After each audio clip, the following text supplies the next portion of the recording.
Bonjour à tous, on se retrouve pour la deuxième partie de ma collection de tarot. Alors, on va commencer par un que j'adore et que tout le monde adore, hein, je pense, le Light Sears Tarot de Chris Anne. Moi, j'ai la version anglaise, comme je vous l'avais déjà dit, parce que j'ai loupé l'édition française. Voilà, bêtement, parce que franchement, celui-là, c'est une pépite. Donc il est en anglais là du coup. Donc moi j'ai tout traduit. Ce n'est pas une mince affaire quand même. Alors il est en noir et blanc. On a des petites propositions de tirage, vous voyez. Et puis on a la signification des cartes. Et celui-là, même dans la signification des cartes, je trouve qu'on voit encore d'autres choses que dans d'autres tarots. En tout cas moi j'y suis sensible. Donc voilà le côté à l'endroit, à l'envers, on a un texte et puis un petit mantra en fait par rapport à ça. Je trouve ça super intéressant. Donc voilà, on a ça pour toutes les cartes. Ouais, c'est tout ce qu'on a. Bon, de toute façon, c'est en anglais, donc après, c'est vrai que c'est dommage. Moi, j'ai essayé de... J'ai traduit hein, tout ce qu'elle dit par rapport à son tarot, parce que c'est vrai que c'est intéressant de voir comment elle a pensé son tarot, etc. Je trouve que c'est quand même sympa. Mais bon, voilà, le problème, c'est que c'est en anglais, donc il faut tout traduire. C'est quand même un petit peu embêtant. Alors, l'intérieur, c'est vraiment un tarot, mais super beau, quoi.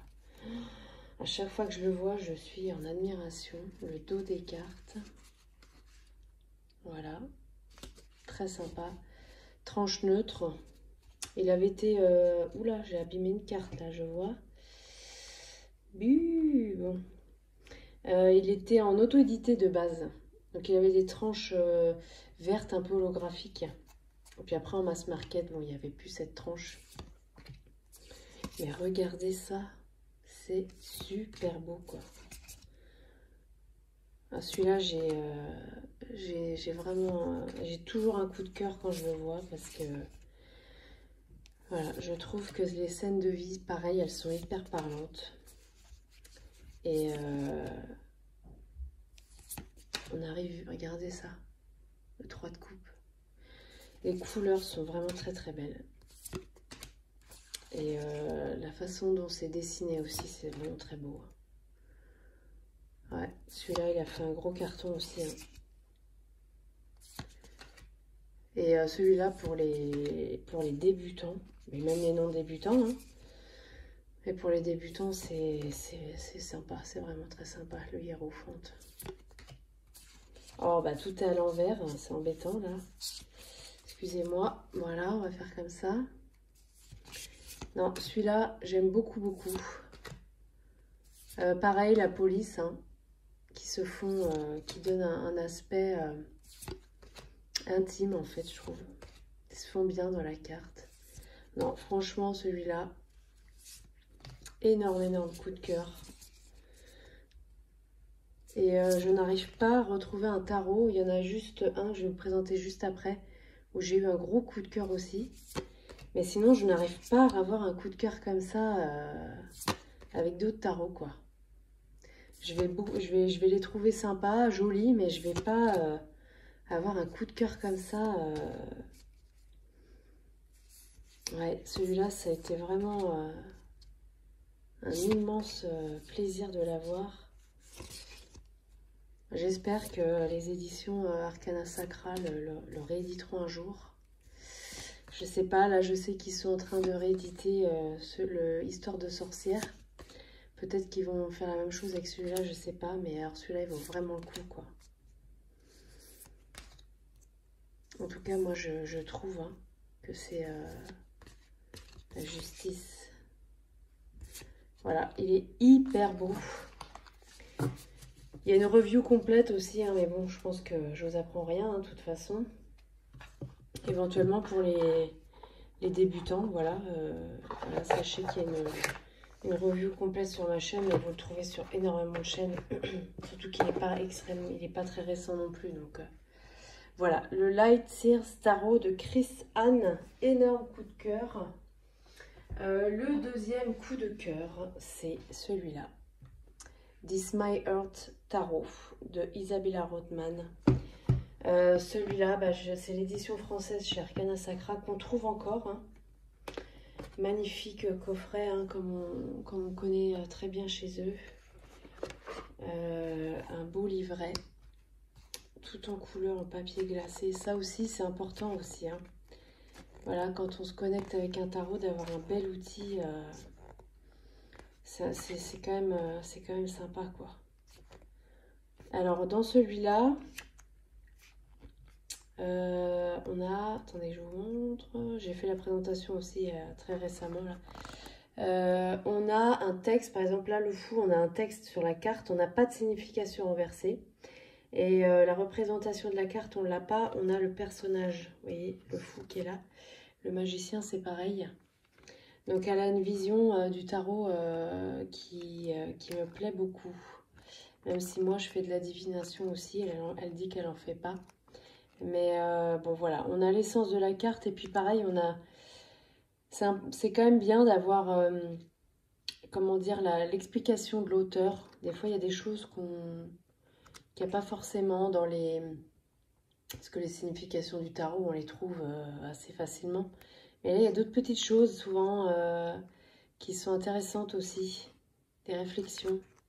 Voilà. Donc ça, c'est pour le livret. Très, très beau livret. Voilà. Qui est grand, hein. C'est un livre, hein, finalement. Alors, l'intérieur de la boîte. Hop. Voilà, on a la tempérance. Moi, j'ai cassé la languette, hein, comme je vous disais. Enfin, le petit ruban en satin, je l'ai cassé. On a toujours, vous voyez, dans la... Voilà, ils sont quand même soucieux de la qualité de leur coffret. Bon, moi, j'ai pas dit, hein, parce que c'est moi qui ai cassé. On a une autre boîte, du coup, à l'intérieur, avec les cartes, qui est très, très qualitative. Vous voyez, laissez-vous guider sur le chemin qui est le vôtre.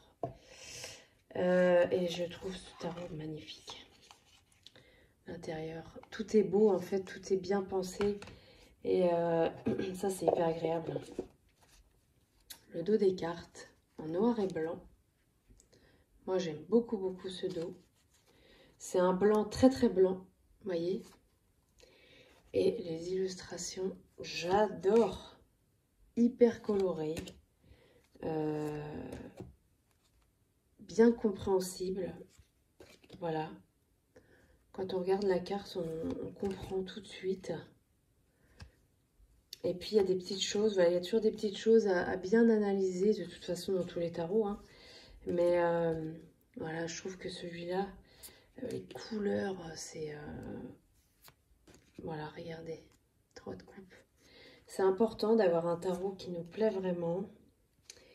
Et qui nous transporte, quoi. L'impératrice. 5 de coupe, vous voyez, c'est... Alors, l'auteur est cartooniste. C'est vrai qu'on retrouve un peu cette... comment dire? Ça fait un peu dessin animé. C'est vrai. Mais moi, j'aime beaucoup parce que déjà, c'est très coloré. Et je trouve que c'est un plaisir de tirer avec lui, quoi. La justice. Le monde. Magnifique. Il est très très très beau celui-là.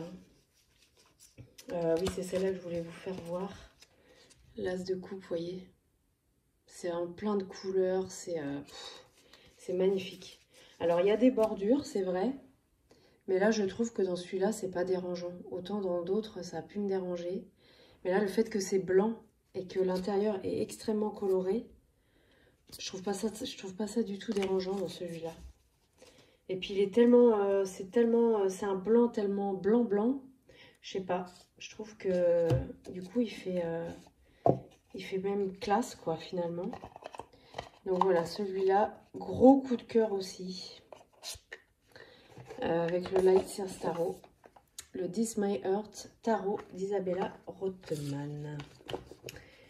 Voilà, alors ensuite on va passer sur un autre qui est super aussi, qui est celui-là, Everyday Witch Tarot de Deborah Blake et Elisabeth Alba. Moi j'ai la version mini. Je vais bien évidemment acheter la réédition française de chez Arcana Sacra que j'attends avec impatience. Parce que celui-là aussi c'est magnifique. Moi je l'ai mis dans une petite pochette que j'ai toujours sur moi. Voilà. Bon là c'est la version mini, mais bon voilà, sachez que il arrive en grand format de chez Arcana Sacra avec très certainement le même genre de coffret que le This My Heart Tarot. Hein. Voilà, et pareil, hyper coloré, très sympa, scène de vie hyper compréhensible, le fou. Celui-là c'est pareil, hein, gros coup de cœur pour énormément de personnes. Il a été traduit de l'anglais. Voilà, le chariot. Bon, vous le connaissez, hein, celui-là, je vous apprends rien du tout. Hein. Mais bon, voilà, sachez que il existe en version mini. Hein. Bon, si ça intéresse quelqu'un, je sais pas. Je sais que ça intéresse énormément moins les versions mini. Mais bon, il a le mérite d'être là et d'être pas cher en plus. Il est en anglais. Alors là, par contre, dans la version mini, on n'a pas de livret. Hein. Dans la petite boîte là, il n'y a absolument pas de livret. Il n'y a vraiment que les cartes. Mais bon, il est à 13 € 13 € la petite boîte là. Bon voilà, après c'est des goûts. Hein. Mais évidemment, je ne vais pas rester sur cette version mini. Hein. Je vais bien évidemment acheter le coffret parce que... Bon, c'est quand même... la version mini, c'est bien quand on est en dehors de chez soi et qu'on a besoin d'une réponse. Mais c'est tout, quoi. Quand on est chez soi, c'est vrai que, bon... sortir des toutes petites cartes comme ça. Si, ça peut plaire, hein, c'est sûr. J'avais vu une vidéo d'une personne qui l'avait acheté et qui s'en servait... voilà, mais moi, j'avoue que, bon, voilà, après réflexion, après, avec du recul, je m'en sers pas pour tirer chez moi parce que... c'est trop petit. Mais bon, je l'ai toujours sur moi et en dehors de chez moi, je m'en sers pas mal. Voilà. Voilà le tarot Histoire de sorcière. Que on ne présente plus, évidemment. Mais qu'il est bon de revoir aussi parce que, voilà, comme en plus, il va bientôt ressortir. Ceux qui l'ont, ça va être le moment. Et puis voilà, c'est quand même assez de saison aussi. Hein. On est très sur... il y a beaucoup de scènes de vie dans la nature. Il est très coloré, voilà. Voilà pour le Everyday Witch Tarot. Ensuite, on va passer sur des choses un peu plus traditionnelles. On a celui-là, le Tarot Original 1909. Je sais qu'il existe en version ronde. Qu'on a vu sur la chaîne Romilou notamment, pas que, hein, mais c'est là que je l'avais vu. Donc là, on a à l'intérieur de cette boîte, on a un petit fascicule. Bon là, c'est voilà, c'est vraiment du papier. Bon, on a pareil, on a quand même un petit tirage et on a vraiment les choses, l'essentiel quoi. On n'a pas énormément de choses. On a quand même la signification inversée en italique à chaque fois. Pareil pour les mineurs, hein, vous voyez. Signification inversée. Bon voilà, on a l'essentiel, mais c'est pas le plus qualitatif qu'on ait vu, hein, ça c'est certain. Peut-être que la version circulaire l'est beaucoup plus, je me rappelle plus trop. Bon là en tout cas c'est pas... Bon le dos des cartes moi j'aime beaucoup. J'aime beaucoup ce dos de cartes. On est sur des tranches neutres. Et puis bon bah là c'est le... Alors par contre la qualité des cartes, bon c'est pas exceptionnel. Hein, mais bon. Voilà. Et puis bah là c'est le rider classique. Hein, voilà tout simplement. Hein. C'est bien d'avoir des classiques aussi, hein, c'est sûr. Parce que c'est bien de voir comment avait été faite la carte de base. Hein. Voilà. Donc 1909 parce que c'est son année de création, quoi. Voilà. Donc là, bah, c'est le grand classique Rider-Waite-Smith. Qu'il est toujours bon quand même d'avoir parce que voilà, moi des fois je compare un peu les tarots modernes, je compare avec celui-là pour voir si c'est à peu près la même scène de vie ou pas. Enfin, si c'est... Bon, généralement, c'est relié, hein, bien évidemment. Voilà. Donc ça, c'était le tarot original 1909. Donc là, c'était dans les éditions intuitives. Bon, la boîte, hein, pareil, hein, c'est pas... Voilà, c'est une boîte comme ça. Bon, voilà. Un peu cher pour ce que c'est quand même, mais bon. Voilà. Ensuite... On a un classique aussi. Hein. On a le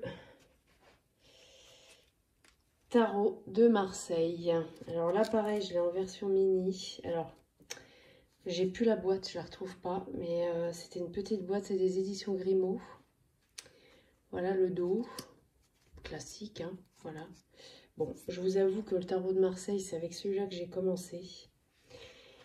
J'étais un peu une inconditionnelle du tarot de Marseille et puis finalement j'en suis un petit peu revenue parce qu'effectivement ça c'est juste pas possible. Quand on a ça, qu'on débute, en fait on est obligé d'apprendre les choses par cœur, sinon comment voulez-vous interpréter ça? C'est compliqué. Bon, les arcanes majeurs, voilà, c'est déjà beaucoup plus compréhensible, mais bon. Il y a quand même énormément de mineurs, hein, donc un peu compliqué de faire qu'avec celui-là, quoi. Donc moi j'aime toujours hein, le tarot de Marseille et j'ai une relation particulière avec ce tarot, mais très honnêtement c'est plus du tout celui-là que j'utilise, hein, parce que voilà, c'est lourd, et puis les couleurs, c'est des couleurs primaires. Que j'aime plus, quoi. Voilà. Mais bon, il est toujours bon de l'avoir parce qu'on ne sait pas, on peut y revenir aussi, hein, c'est toujours la même chose. Alors, dans la boîte, on avait un tout petit fascicule comme ça, bon, qui était quand même plutôt bien fait. Parce qu'on avait des propositions de tirage.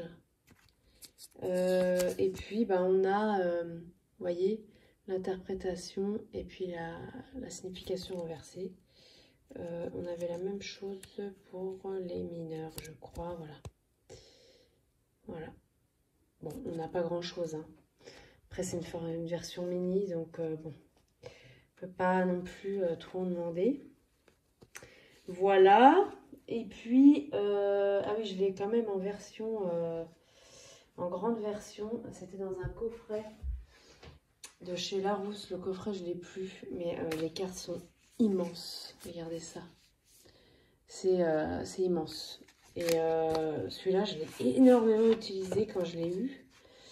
Mais franchement, c'est super parce que on voit bien l'illustration.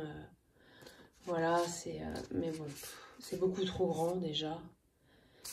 C'est compliqué. Hein. Voilà, donc celui-là, j'utilise, mais plus du tout, du tout. Mais bon, je le garde quand même. J'ai pas la grande version des éditions Grimaud.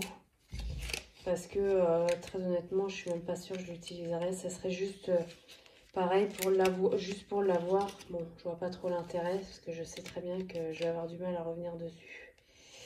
Donc, bon, voilà. Donc ça, c'était dans un coffret avec un beau livre. Par contre, je vais aller vous chercher le bouquin, parce qu'il était très sympa. Il est là. Voilà, on avait un livre comme ça, en fait, en dur, vous voyez. Et c'était très très bien expliqué, je trouvais. Vous voyez. Voilà, on avait plein de choses. Les couleurs, qu'est-ce que ça veut dire, voilà, les arcanes majeures. On a pas mal de choses hein, à chaque fois. Il est en couleur. Bon, voilà, il est quand même bien fait. C'est pas mal. C'est pas mal. Après, on avait des associations aussi. Voilà. Donc, il est quand même très intéressant le livre. Voilà, en pour, en contre à chaque fois pour les mineurs. Et puis à la fin, c'est à la fin ou au début? Non, c'est à la fin. On avait des propositions de tirage. Voilà, pas mal aussi, hein, pour les débutants. Pour les débutants, très très bien celui-là. Juste, voilà, les cartes sont quand même beaucoup trop grandes, même pour un débutant, je trouve que c'est pas la peine. Voilà. Et la dernière chose, c'est un jeu de tarot à jouer. Parce que j'avais envie d'apprendre, enfin de tirer les cartes avec ça. Non, j'ai pas encore commencé, hein. Alors c'est un jeu de tarot, très honnêtement, que j'ai acheté dans un... on en trouve partout, hein, même aux grandes surfaces, on trouve ça. J'avais envie de... Voilà, parce que c'est pareil, c'est intéressant, je trouve, tout ça. C'est très intéressant. Donc là, c'est un jeu de tarot à jouer très classique, hein. Mais on peut tirer les cartes avec. Et bon, il y a plein de choses à savoir que je n'ai pas avec les atouts, vous voyez. À l'endroit, à l'envers.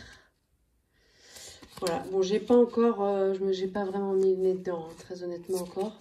Mais je trouvais ça pas mal parce que, voilà, à l'époque, je sais qu'il y a beaucoup de gens qui tiraient les cartes avec ça, en fait, hein, aussi. Voilà, même les jeux de cartes, les jeux de 32 cartes, là, vous savez, classiques. Il y en a beaucoup qui ont commencé avec ça, hein. Donc, voilà pour la deuxième partie. J'ai pas d'autres tarots. J'essaie de ne pas garder des tarots avec lesquels je n'ai pas de connexion ou qui ne me plaisent pas finalement. Parce que je sais que je les utiliserai pas. Donc c'est vraiment pas la peine. À part quand on est collectionneur, malheureusement moi je ne peux pas collectionner, donc je suis obligée de m'en séparer de temps en temps. Mais voilà, maintenant je suis un petit peu plus vigilante sur mes choix aussi parce que c'est dommage d'acheter quelque chose qu'on aime, enfin voilà, qu'on n'est pas vraiment sûr de soi quand on achète. Donc voilà. Eh bien écoutez, je vous remercie d'avoir regardé jusqu'au bout et je vous dis à très bientôt. Merci beaucoup.